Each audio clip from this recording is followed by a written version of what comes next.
تمام دیگه خود جنگ اعلان کرد جنگ خودش اعلان کرده کو با سلاح آمدن جنگ اعلان همون سال درآمدگیش تو حاضر جنگ اعلان کردگی رحمانوف با همون خون وقت آمدن با خون میرم. نه رحمانوف از همون وقتی که به قدرت رسیدگی به این ملت جنگ اعلان کردگی گفت درباره اینه که با خون آمدن با خون میرم همین گبزن تا مکشو میگه همین گبزنت مکشو اخیر اینا در ناحیه جرگتال گفت کو او ماشین نماست خون او ولی سیاست جاب نزد سیاست یعنی من گفتی که تو نمیتونی کار کرده نازی خونده جواب میگوی 25 سال ترما میشه اینا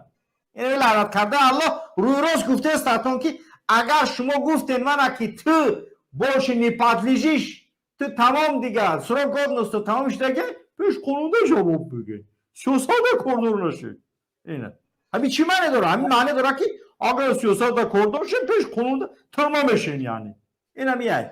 سرقانون شخص سرقانون حمایت میکردگی رنگ سرش کلباک گوری خونه سوخته به ایمون پدر سوخته به ایمون آخی نخواه که تو بخیز در پیش مردم هم تری گپ زنی وقتی شما سرقانون وقتی شما گپ زنی اگر این سیاست نازی خونه جواب میگه ترما میشه یعنی تمام دیگه معلومه هم جنگ اعلان کردن با ملت های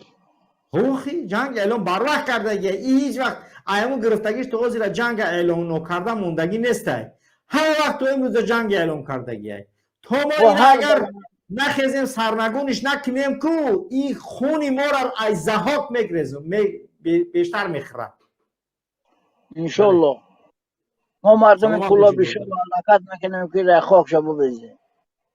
سلامت باشی برادر گرامی الله حفظتون کنه